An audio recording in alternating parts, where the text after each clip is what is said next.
Assalamualaikum warahmatullahi wabarakatuh. Halo teman-teman semuanya. Kami dari kelompok 6 akan melanjutkan mata kuliah psikiatri tentang gangguan makan.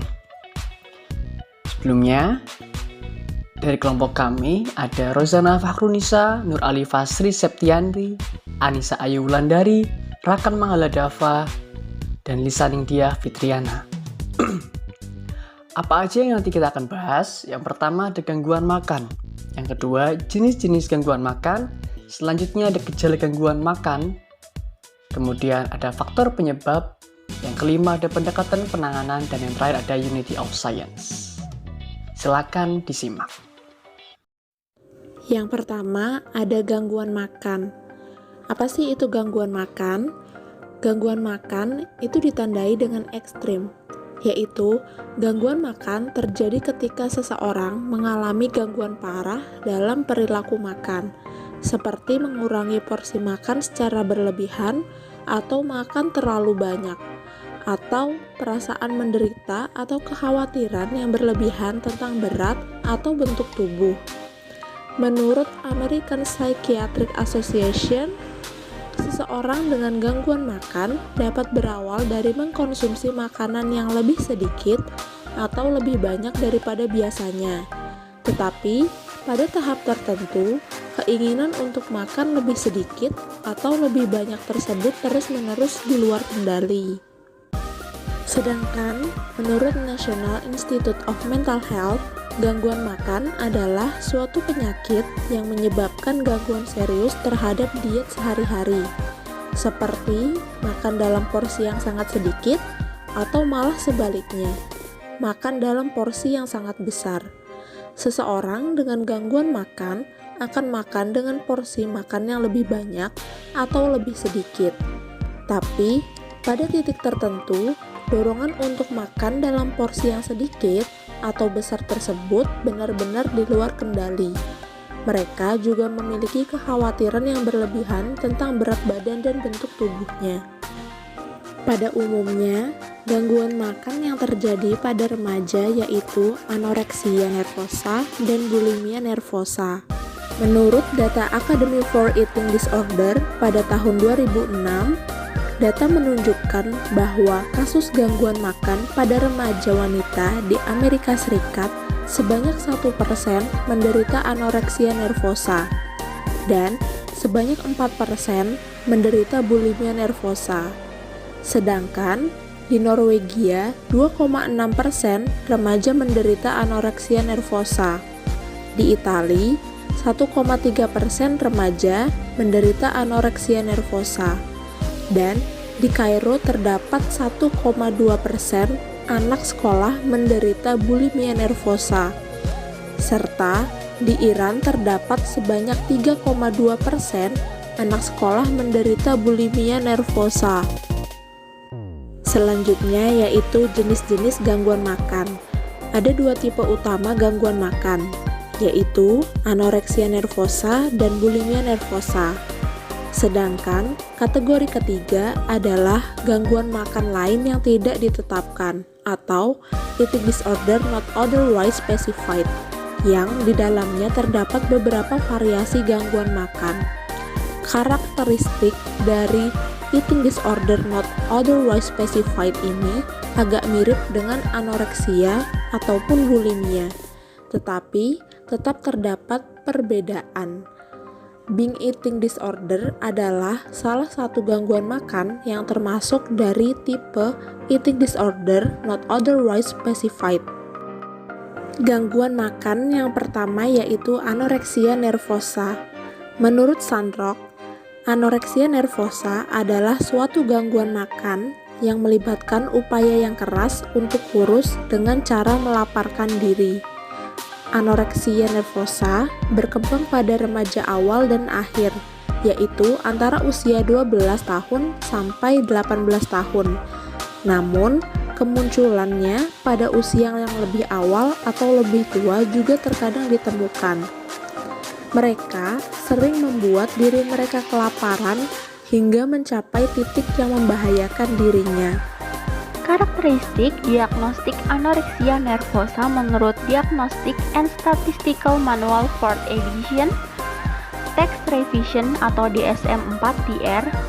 Karakteristik yang pertama adalah menolak untuk mempertahankan berat badan pada atau di atas berat badan minimal yang normal sesuai usia dan tinggi seseorang. Misalnya, berat badan 15% di bawah normal. Yang karakteristik kedua adalah ketakutan yang kuat terhadap penambahan berat badan dan atau menjadi gemuk, meskipun aslinya tubuh orang tersebut kurus. Karakteristik ketiga adalah citra tubuh yang terdistorsi, di mana tubuh seseorang atau bagian tubuh seseorang dipandang sebagai gemuk, walaupun orang lain memandang orang tersebut kurus. Karakteristik yang terakhir adalah dalam kasus wanita yang telah mengalami menstruasi, terjadi ketidakhadiran 3 atau lebih periode menstruasi. Lalu terdapat subtipe anoreksia. Subtipe yang pertama adalah restricting type atau tipe membatasi. Selama periode yang sekarang, orang itu betul terlihat secara reguler dalam perilaku binge eating atau purging. Mereka memiliki tipe membatasi cenderung secara kaku, bahkan secara obsesif mengontrol diet dan penampilan mereka. Dan subtipe yang kedua adalah binge eating atau purging type atau tipe berlebihan atau membersihkan, yaitu selama episode yang sekarang orang itu terlibat secara reguler dalam perilaku binge eating atau purging. Tipe ini ditandai oleh episode yang sering dari makan berlebihan dan memuntahkannya. Individu dengan tipe ini cenderung memiliki masalah yang berhubungan dengan kontrol impuls, di mana peningkatan episode makan berlebihan mungkin melibatkan penyalahgunaan zat. Gangguan makan yang selanjutnya adalah bulimia nervosa. Bulimia berasal dari bahasa Yunani bos, yang artinya sapi atau kerbau, dan limos yang artinya rasa lapar. Gambaran yang terinspirasi dari istilah tersebut adalah makan yang terus-menerus, seperti sapi yang memamah rumput terus-menerus. Nah, pengertian dari bulimia nervosa itu sendiri adalah gangguan makan yang memiliki karakteristik episode yang berulang untuk menelan makanan dalam jumlah besar, diikuti dengan penggunaan cara-cara yang tidak tepat untuk mencegah pertambahan berat badan. Nah, terdapat 2 fakta yang teman-teman harus perhatikan tentang bulimia nervosa ini sehingga tidak keliru dengan gangguan makan yang lain, yaitu fakta pertama adalah penderita bulimia memakan sejumlah besar makanan dan kemudian mengosongkan perut dengan cara memuntahkannya setelah dipancing atau menggunakan obat pencahar. Nah, selain kedua cara tersebut, menurut Nevitt tahun 2005 juga bisa menggunakan diuretics atau enemas dan juga dapat berpuasa atau menjalankan latihan fisik yang berlebihan. Nah, fakta kedua adalah di saat lain mereka mengganti pola makan berlebihan dengan puasa. Jika penderita anoreksia dapat mengendalikan perilaku makan mereka, berbeda dengan penderita bulimia nervosa ini. Mereka tidak mampu mengendalikan perilaku makan mereka. Lalu terdapat 2 subtipe bulimia nervosa, yaitu yang pertama, the purging, yaitu selama episode yang sekarang, orang itu terlibat secara reguler dalam perilaku muntah yang diinduksi sendiri atau penyalahgunaan pencahar, diuretik atau enema. Dan subtipe yang kedua adalah the non-purging, yaitu selama episode yang sekarang, orang itu telah menggunakan perilaku kompensatori lain seperti puasa atau olahraga eksesif, tetapi belum terlibat secara reguler dalam perilaku muntah yang diinduksi tersendiri atau penyalahgunaan pencahar, diuretik, atau enema. Karakteristik dari diagnostik bulimia nervosa menurut DSM-4 tahun 2000 dari yang pertama, episode berulang dari makan berlebihan seperti yang ditunjukkan oleh kedua hal, yaitu pertama, memakan makanan dalam jumlah yang sangat luar biasa banyaknya selama periode 2 jam. Dan yang kedua adalah merasa kehilangan kontrol terhadap pemasukan makanan pada saat episode tersebut berlangsung. Nah, karakteristik kedua adalah perilaku kompensasi yang tidak sesuai yang sering terjadi untuk menjaga agar berat badan tidak bertambah seperti membangkitkan rasa ingin muntah, penyalahgunaan obat penjahar, diuretik, atau enema dengan berpuasa, atau juga dapat menggunakan latihan banyak secara berlebihan. Karakteristik ketiga adalah rata-rata minimal dalam seminggu terjadi 2 episode makanan berlebihan dan perilaku kompensasi yang tidak sesuai untuk menghindari bertambahnya berat badan, dan hal ini terjadi minimal selama 3 bulan. Karakteristik yang terakhir adalah perhatian berlebihan yang terus-menerus pada bentuk dan berat badan. Baik, pembahasan selanjutnya mengenai gangguan makan berlebih atau binge eating disorder, atau bisa disebut juga dengan BED. Orang-orang yang mengidap gangguan makan berlebih atau BED menunjukkan pola makan secara berlebihan berulang kali, tetapi tidak mengeluarkan makanan tersebut sesudahnya.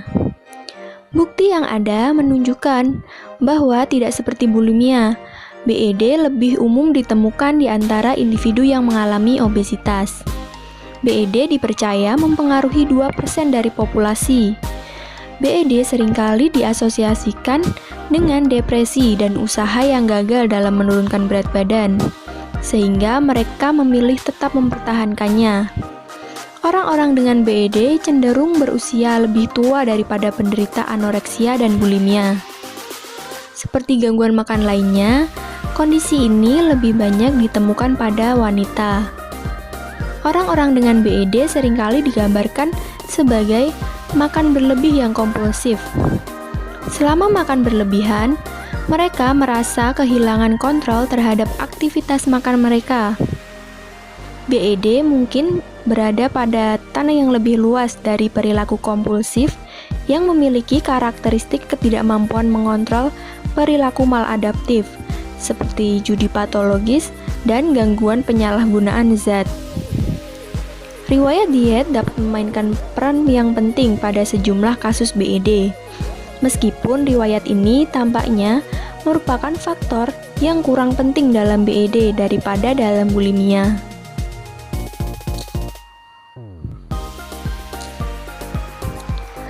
Baik, selanjutnya ada karakteristik diagnostik binge eating disorder.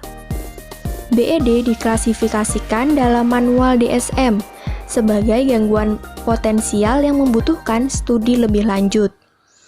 Saat ini masih terlalu sedikit yang kita ketahui tentang karakteristik orang-orang pengidap BED untuk menarik kesimpulan BED sebagai kategori diagnostik yang sah.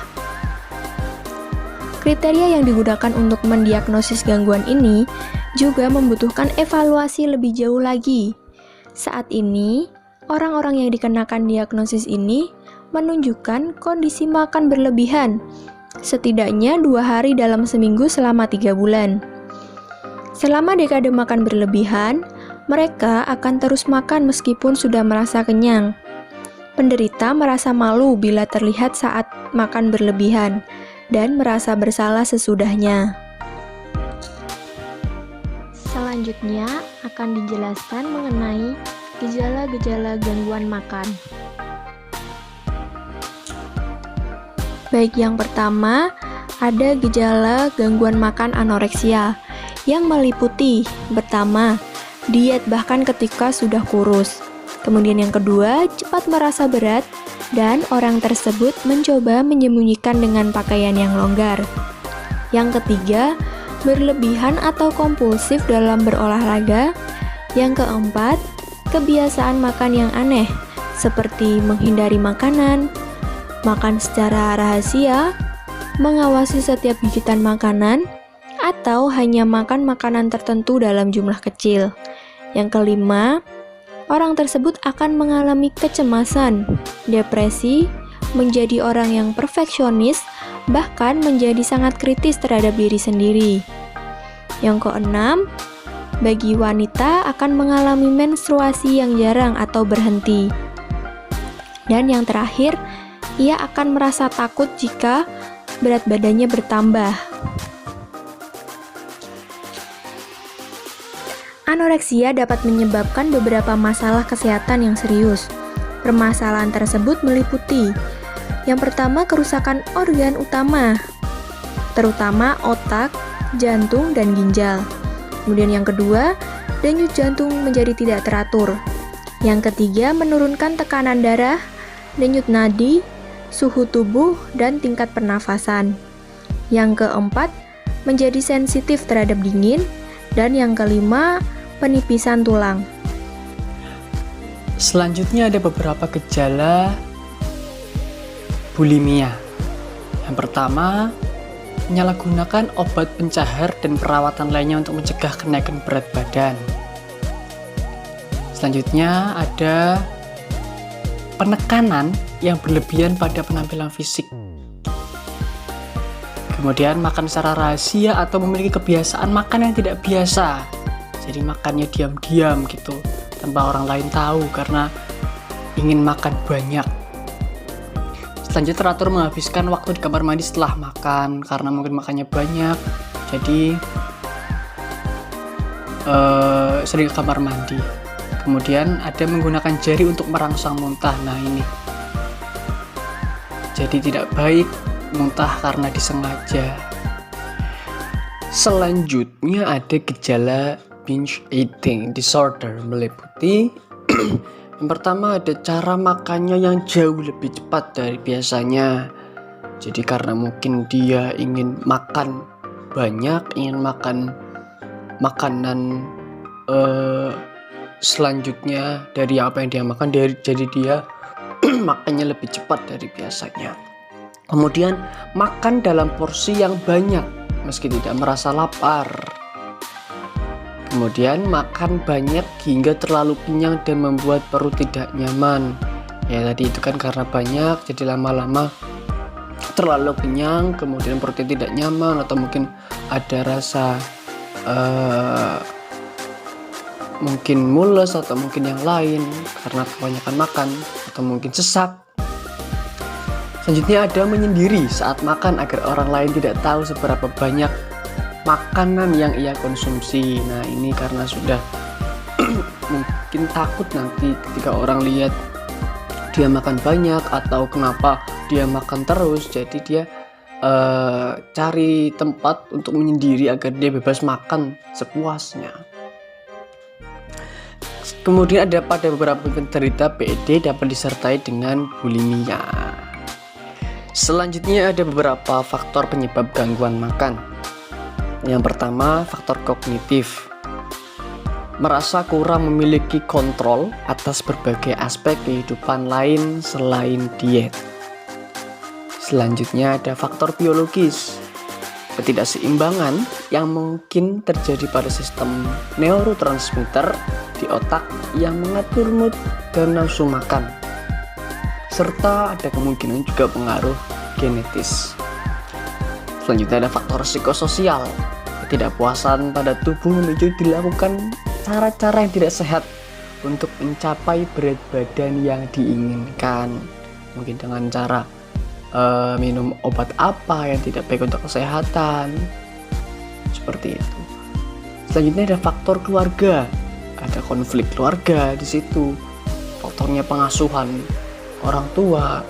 Kemudian ada sistem keluarga yang disfungsional.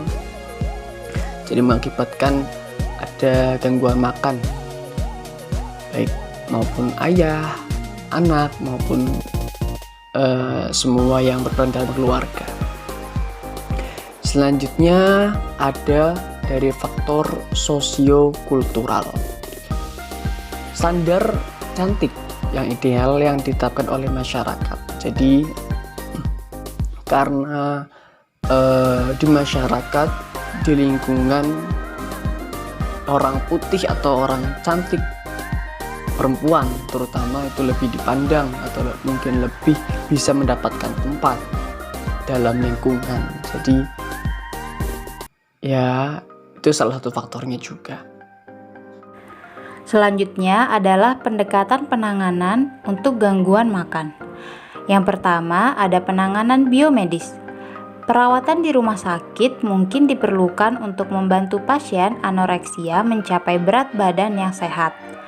Pengobatan antidepresan dapat digunakan untuk mengatur nafsu makan dengan mengubah proses kimia pada otak untuk melepaskan depresi yang mendasari. Yang kedua ada psikoterapi.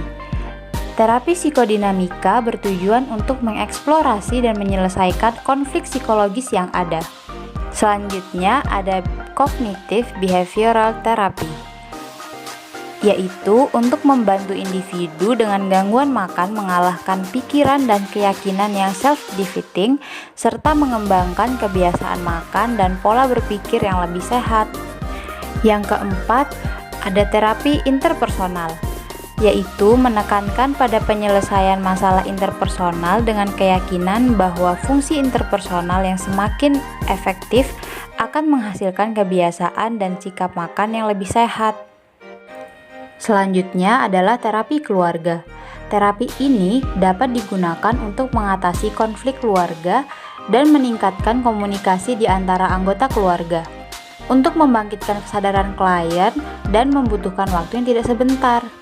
Tetapi, usaha tersebut harus terus dilakukan secara bertahap sehingga yang bersangkutan dapat beradaptasi dan merasa nyaman dengan perubahan tersebut sampai sepenuhnya klien dapat mengontrol perilaku makan. Dan yang terakhir adalah perawatan setelah biomedis. Perawatan ini adalah gabungan dari psikoterapi individu dan keluarga, menggunakan pendekatan terapi kognitif yang difokuskan pada pasien yang terobsesi menjadi kurus, kepercayaan diri yang rendah, dan dichotomous thinking, seperti gendut lawan kurus, benar lawan salah, otonomi lawan independen. Selanjutnya farmakoterapi. Banyak diberikan oleh psikian jika pasien telah mengalami perbaikan setelah 6 bulan setelah pasien dirawat. Selanjutnya adalah upaya pencegahan untuk gangguan makan. Yang pertama, selalu berpikir positif termasuk soal image diri sendiri. Yang kedua, memupuk kemauan untuk mengonsumsi makanan sehat dan olahraga yang cukup. Yang ketiga, mencari lingkungan menyenangkan untuk melepaskan stres. Dan yang keempat, jika merasa tidak mampu mengendalikan diri atau ada perasaan salah dan malu, sebaiknya pergilah menemui psikolog atau psikiater. Selanjutnya adalah Unity of Science. Di dalam surah Al-Maidah ayat 88 yang artinya, dan makanlah dari apa yang telah diberikan Allah kepadamu sebagai rezeki yang halal dan baik, dan bertakwalah kepada Allah yang kamu beriman kepadanya.